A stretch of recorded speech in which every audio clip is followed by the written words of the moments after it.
Assalamualaikum warahmatullahi wabarakatuh. Jumpa lagi dengan Bu Linda di mata pelajaran bahasa Indonesia. Minggu ini kita akan membahas pidato persuasif bagian yang kedua, yaitu struktur teks pidato. Ada 3 struktur, yaitu pembuka, isi pidato, dan penutup. Bagian pembuka itu ada salam pembuka, ucapan penghormatan, ucapan syukur, dan tujuan pidato. Salam pembuka itu misalnya assalamualaikum dan selanjutnya, kemudian ucapan penghormatan misalnya yang terhormat atau yang saya hormati, kemudian ucapan syukur itu puji syukur kehadirat Allah Subhanahu wa taala, dan seterusnya. Yang keempat itu tujuan pidato, itu boleh disampaikan, boleh juga tidak, karena nanti sudah ada di dalam bagian isi pidato. Nah, yang B itu isi pidato. Ini bagian terpenting dalam berpidato karena di dalamnya ada materi atau topik yang ingin disampaikan oleh si orator atau si penyampai pidato.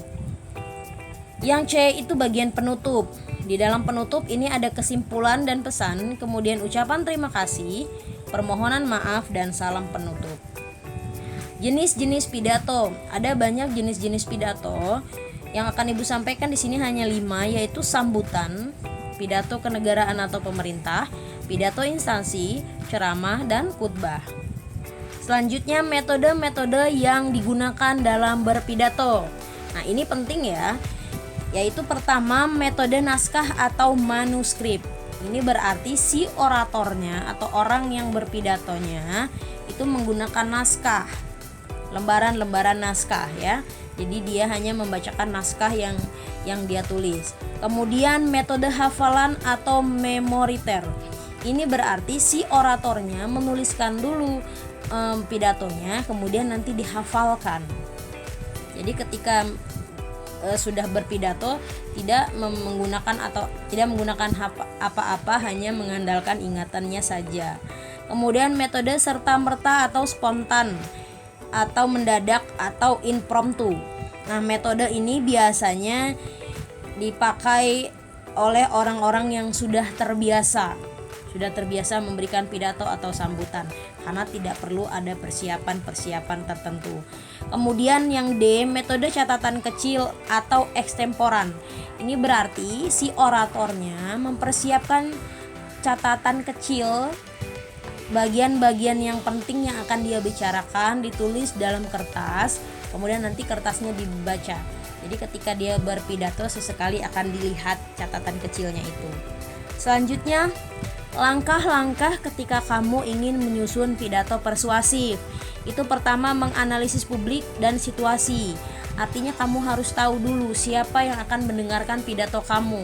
Apakah anak-anak, orang tua, kemudian dari jenis pekerjaan mana, kemudian tempatnya di mana, di dalam ruangankah atau di luar ruangankah. Kemudian menentukan tema atau topik pidato. Jadi kamu tentukan kira-kira kamu mau membicarakan apa dalam pidato kamu itu. Selanjutnya menentukan pokok-pokok isi pidato. Setelah menentukan tema, kamu tentukan pokok-pokok pidatonya apa ya yang akan kamu bicarakan nanti gitu. Selanjutnya itu menyusun kerangka pidato. Menyusun kerangka pidato setelah pokok-pokoknya sudah ada, itu kamu buat kerangkanya dari masing-masing pokok-pokok itu. Yang kelima, mengembangkan kerangka tadi menjadi pidato yang utuh. Di kerangkanya sudah ada, jadi kamu buat dalam bentuk satu pidato yang utuh. Kemudian setelah jadi, kamu sunting atau kamu edit atau kamu baca kembali, kamu lihat kembali kira-kira ada kesalahan tidak dalam pidato yang sudah kamu buat. Nah, jika sudah, maka pidato sudah siap untuk dibacakan. Nah, itu materi tentang teks pidato persuasif.